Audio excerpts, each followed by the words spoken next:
Bus కదా, free bus కదా, ఎందుకు మళ్ళీ ఆటోలో కూర్చున్నారు? లే మేము దేవుని కాడికి వస్తున్నాం. దేవుని కాడ మీ ఆటోలేనా?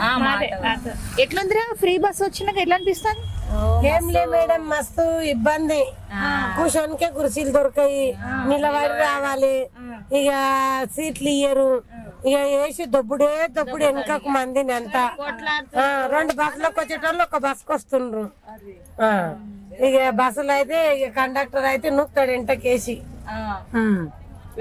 వేస్ట్. ఎట్లా ఉంది రేవంత్ రెడ్డి గవర్నమెంట్ వచ్చినాక? ఎట్లా ఉంది? ఇక ఏముంది మేడం, ఇక ముందట్లేకనే ఉన్నాయి అన్ని రేట్లు అయితే.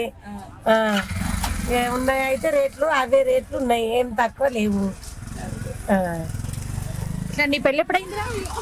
2 సంవత్సరాలు. అప్పుడు నీ కళ్యాణలక్ష్మి ఇట్లా వచ్చిందా? ఎందుకు అప్లై చేసుకోలే? ఎందుకురా? ఏమో అమ్మ వాళ్ళకి తెలుసు.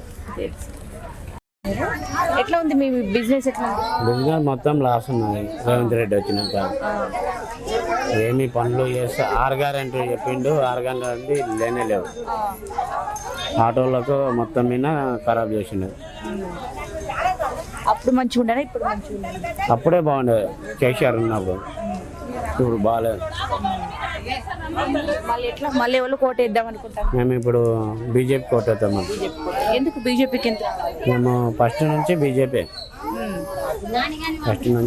చేస్తాం. మరి మీకు మంచి చేసిన వాళ్ళు ఎవరు? మంచిగా చేసేది బీజేపీ. ఏం ఇప్పుడు దానివల్ల మీ నియోజకవర్గానికి ఏమైనా లాభం జరిగిందా? జరిగింది. ఇప్పుడు కేంద్రానికే లే కదా వచ్చేది నిధులన్నీ.